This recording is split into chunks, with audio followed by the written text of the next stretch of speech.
So the reason I'm stopping here is because this house is on the future demolition list. And so is this one here, and the other one's on Willow Street behind it. Recent article in Old Nova Scotia was telling about how the Middle Eastern family has bought this, and they're going to do a big development on this corner. And this is, I don't see, look at this. What's wrong? There's not, at the very least, if you want, there's in conservation, if it comes down to it, move the house, reuse it, right? And let's talk about that as a way of, if it comes that, why, if we're having such a crisis with that, why? I mean, it doesn't look like inside. They just put these up so no one could look in, but when I and Peggy had done our little test walk, you looked in. It's lovely inside. You could move in right away. There was no point. It's empty now, is it? Yeah, it's completely empty. All the furniture was in the middle. They've got the sign for Bella Line there. So maybe they're not going to tear it down right away, this particular development, but it's definitely coming. They want a big building here.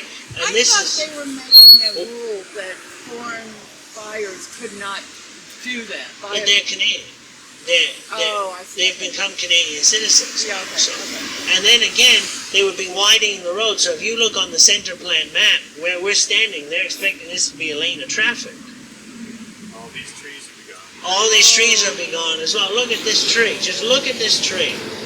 I mean, how old is that tree? I mean, that's going to be 100 years old, easy. Look at that size. You couldn't even hug. One person couldn't even hug it. It would probably take 2 or 3 people. I also the taxes for trees. And it's also the type of tree. Sure, Peggy. Here.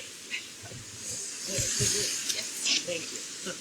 Yeah, I'll just mention quickly, it's an elm tree, and we know how rare elm trees are. But that reminded me, this whole area at one point was called Elm Wood, and that's because it's the headwater for Freshwater Brook. So further along on Clifton, I'm not sure exactly where because I'm not a Haligonian, but in this area, the headwater, like this area running through the common was all a watershed for the peninsula.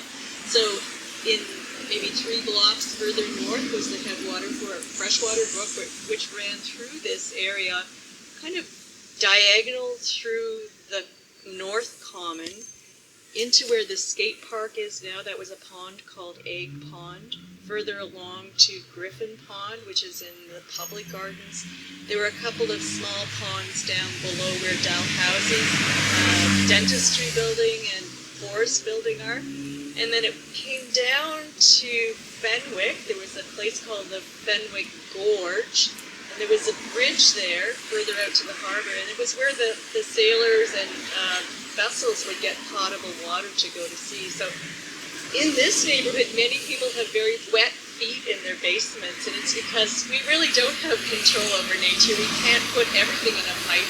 And many, many cities around the world are resurfacing brooks and streams and rivers that they've buried underground. Instead, Halifax and our provincial government are just spending about $100 million of healthcare dollars to put a parkade on the route of Freshwater Brook through the Halifax Common. And when they did the excavation, they had a really difficult time trying to drain the water while they were putting in the footings for the parkade. So that's another issue. Once you start demolishing buildings in these kind of areas, you're going to create a lot of disturbance with water courses, and it's going to have an impact on many people.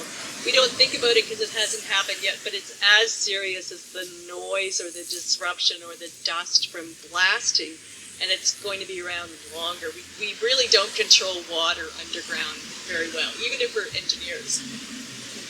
And just to further say about that is that, yes, that the beginning of that freshwater brook began here, and this is another name for the area. On all the deeds of the houses, it's called the Wooddale Division, the Wooddale Field, or Wooddale Division, but the other nickname for it is the Elmwood area. So again, I think that it's important to note those characteristics and put that forward so that we can relearn and re-educate. And just to also note, from Indigenous history point, the freshwater brook was extremely important because at Egg Pond is where duck hunting went on. And then again, down where the, I think it's called Boneheads restaurant is, there's the little park there, and that was the mouth of the river. And at Fenwick in the 1950s, that was actually a 10-meter waterfall that was there. And there is a image, a sketch that was done by a famous artist that you can see the cows next to the waterfall that was there. And that was from, I think, 1853, this little sketch. And I have it in one of my books at home. And also, that's why the Wooddill had their factory here, because they needed the water to cut and saw the wood. So along Victoria Halifax, along the brook, it had by the 1890s had become so polluted because they had put tanneries and those factories along the way that it came over and it stunk to high heavens. The Victorians had to do something. And you see that pipe that they dug up at the Natural History Museum to put in the parkade, absolutely amazing. The stonework, and it was still there in the ground. What an education opportunity lost for that. So we'll stop and end the tour right at Moore Street, and we'll discuss the brewery and what's going on the street there.